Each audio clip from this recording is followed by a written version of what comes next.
Pán Vladimír pracoval 35 rokov ako učiteľ. Tu som sa ešte stratil medzi žiakmi, aj tu vidíte. Prepušťanie zastihlo pána Vladimíra tesne pred odchodom na riadny starobný dôchodok. Aby sa vyhol úradu práce, požiadal o predčasný dôchodok. Keďže pracoval aj v Česku, na peniaze čakal až 2 roky. Aby mal z čoho žiť, musel predsa len zájsť na úrad práce a požiadať o dávku hmotnej núdze. V jeho prípade však išlo o pôžičku, kým dostane dôchodok. Zametal som do ulice s mojím vzdelaním, no ale tak mal som 3700 ako na koruny. Z dávky ako tak pán Vladimír vyžil. Nezostali mu však peniaze na opravu záhradného domčeka, ktorý kúpil ešte v čase, keď pracoval. Tá firma ma oklamala a už mi to nechceli dostávať, tak som si bral pôžičky, aby som im to mohol platiť. Keď mu dôchodok konečne začali vyplácať, so spätnou platnosťou vrátil peniaze úradu práce. 80 000 mi zrazili. Bankám však zostal stále dlžný. Keďže pán Vladimír nesplácal pôžičky približne 2 roky, exekúcia bola len otázkou času. A exekútor mu zablokoval účet, ostal opäť bez peňazí. Žije na okraji obce v záhradnom domčeku, bez vody a úplne sám. Mám 3 deti, ale tie 2 so mnou, čo som sa rozviedol, nekomunikujú. Keby som nemal dceru,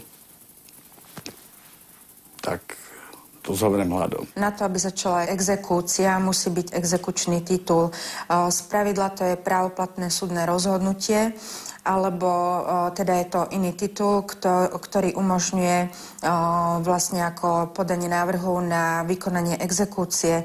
Takže povinný musí tušiť, ak si nesplní nejakú povinnosť, že môže dôjsť k exekúcii. Exekútor ale podľa zákona musí nechať dlžníkovi na účte istú sumu peňazí. Na 3000 korún exekútor nesmie siahnuť. Čiže tie musí mať k dispozícii? Tie by mal mať k dispozícii. Lenže 3000 korún, čiže necelých 100 eur, nedostáva dlžník každý mesiac. Z týchto peňazí by mal vyžiť počas celého obdobia exekúcie. A preto ani pán Vladimír už v ďalšom mesiaci peniaze nedostal. Nepáčil sa mu postup exekútora a tak podal námietky voči jeho konaniu. Námietky proti exekúcii je potrebné podať do 14 dní od dňa upovedomenia o začatí exekúcie, ale je len 3-dňová lehota na podanie námietok proti trovám exekúcie. A hneď na druhý deň som mu doporučeným listom ako napísal a žiadal som ho, no viete, nie som právnik, tak svojimi slovami som žiadal, že vlastne nemám žiadny majetok a že nejako to budem splácať. V súvislosti s tým treba upozorniť, že za námietky proti exekúcii sa vyberá súdny poplatok vo výške 6% vymáhanej sumy. V prípade, že povinný námietky nepodá alebo súd námietky zamietne, exekútor vydá exekučný príkaz a začne sa realizácia samotnej exekúcie. To znamená, že buď teda banka odpíše prostriedky z účtu, zamestnávateľ začne strhávať povinnému zo mzdy, alebo prichádza k dražbe hnuteľných alebo nehnuteľných vecí, alebo teda k realizácii iného spôsobu exekúcie. A tak sme za exekútorom, ktorý vymáha peniaze od pána Vladimíra, zašli osobne. Na kameru sa nám odmietol vyjadriť, no s pánom Vladimírom celý problém prebrali. Našli riešenie, ako sa s dlžobami a zablokovaným účtom vysporiadajú. Som spokojný, aj keď to nie čo som očakával, ale je to furt lepšie, ako by som bol úplne bez prostriedkov. No a keby nebolo vás, televizionárky, za vás, všetkých troch, tak by som ostal úplne na dne, tak budem mať aspoň niečo a hádam dlhy splatím a bude všetko v poriadku, už potom budem žiť ako človek.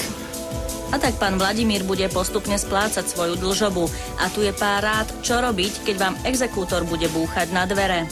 Preberať si poštu, plniť si svoje záväzky.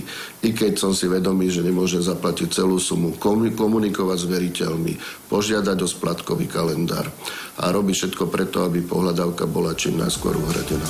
Ak totiž komunikovať nebudete a váš prípad skončí na stole exekútora, ako sa to stalo aj v prípade pána Vladimíra, vtedy sa už komunikuje ťažšie a exekúcia vás môže stať niekoľkonásobne viac ako samotný dlh. Trovy exekúcie sa skladajú jednak z odmeny exekútora, ale podstatnú časť trovej exekúciu tvoria tvoria hotové výdavky, ktoré sú s exekúciou spojené.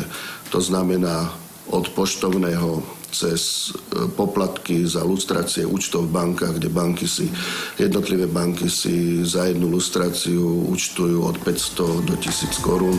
Kontrolujte si, koľko a kde ste komu dlžní. Skontrolujte si, či ste vyplatili všetky splátky. Ak už máte na krku exekútora, komunikujte s ním a preberajte zásielky. Ak sa ocitnete v situácii ako pán Vladimír, že 2 roky čakal na dôchodok, podajte sťažnosť za nesprávny úradný postup.